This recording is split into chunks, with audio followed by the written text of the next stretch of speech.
কাকি শাশুড়ির বাড়িতে ছিল শিবচণ্ডী পূজা, তাই শিবচণ্ডী পূজা করার জন্য উপবাস নিয়ে চলে আসছি কাকি শাশুড়ির বাড়ি।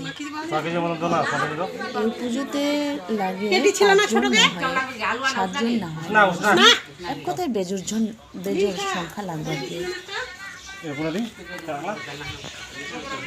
হচ্ছে আমাদের পূজা, ইনি আমাদের পূজা করবেন, তাই ইনি সব কিছু সাজাচ্ছেন পূজা।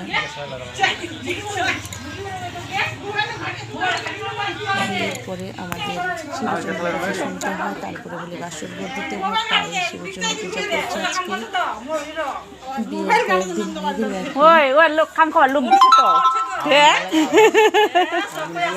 দেখে না সবাই কিরকম করে আমরা পূজা করছি।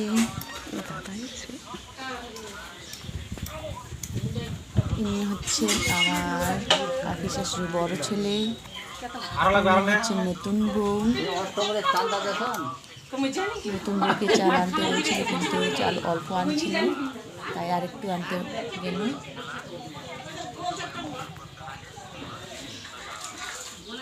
এই নীল গেঞ্জি পরা যে আছে ওটাই হলো বর।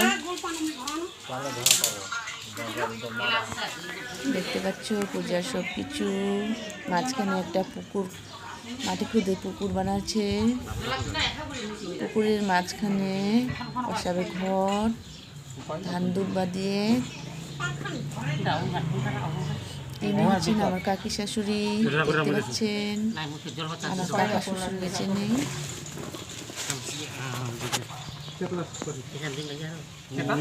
সবকিছু আগে রেডি করে নিচ্ছে। ওই যে জলে আর কি জল দিতে হয়েছে, তারপরে জলের ওখানে দিতে হয়েছে মাছ। নতুন বউ এই যে চাল দিচ্ছে, চাল আলু।